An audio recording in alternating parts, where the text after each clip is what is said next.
But the victim communities and the refugees should also be consulted. There are 480,000 Congolese refugees in Uganda. And I was telling you that Uganda is the richest country in refugees in Africa and number 4 in the whole world. Number 1 cause is war. When there is war in a country, it generates refugees. I used to come from, I was a young boy, in my 20s, 30s. I would come from Tanzania, come underground, come do underground work here, very dangerous work. Go back to Tanzania. Who was supervising me? It forces people to flee. However, war within a country may not by itself always cause refugees to go outside the country. War may cause IDPs, because there is a difference. IDPs, internally displaced persons. So the refugees mainly go outside their border when there is fear of the government. And you should really be frank on this and you talk about it. When people fear the government in power, that's when they run out of their country. We shall crush those enemies as we have done in the past. Those idiots, we shall deal with them. People are playing around. Museveni nga amaze okulayira wano waliwo ebiwuka ebiganda. Ebyo ebiwuka ebiganda twagala bigoba mu ggwanga. Tugenda bifuuyira bwe bigaana okufa tubigobe mu ggwanga. Ebyo tugenda bitwala mu makubo. And you will see what NRM means. We are going to crush those criminals. Group ya Kyagulanyi tero ninja kujimaraho. You just wait.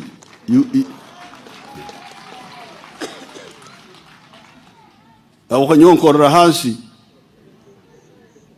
Yimwe mwikaruko egura oye. Otherwise, really, our problems here are mainly war and these extrajudicial actions. But sometimes, maybe number 4, the refugees can be caused by a weak state, a state which is weak. Because remember those 3 words,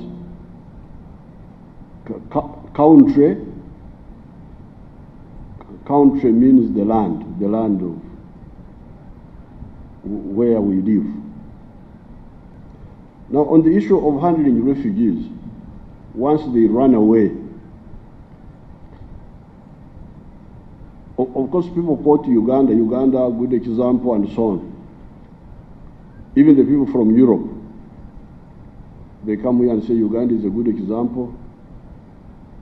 But I don't really think that Uganda is such an exceptional example, because these people who are running away, they are our people.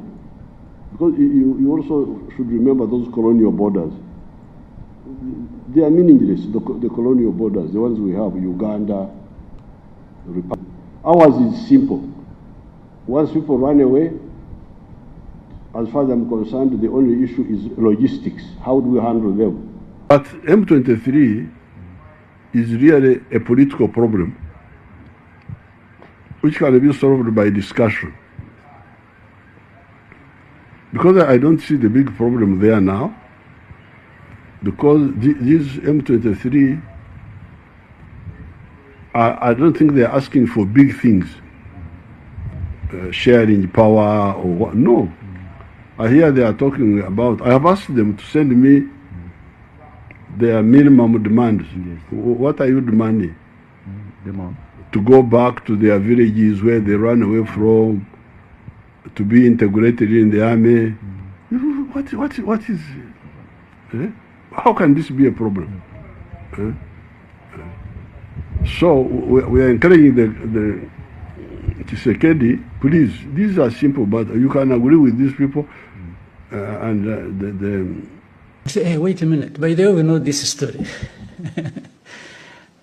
the story, and the other thing is, you also know that Rwanda being blamed for M23, FCM23, Eastern Congo, blah, blah, blah, and so on and so forth. Fine. You can blame us for doing whatever we could to make sure FDR doesn't cause Rwanda problems, and whoever was supporting that. But you cannot blame us for the start of this conflict, because everybody knows where this conflict started from and by who, and it has nothing to do with Rwanda. This M23, I have said it before, came from Uganda. They did not come from here. When he talked about Uganda and then Rwanda, sometimes people confuse. And in fact, because I have also lived and grown up in both countries, it's not clear which one I belong to.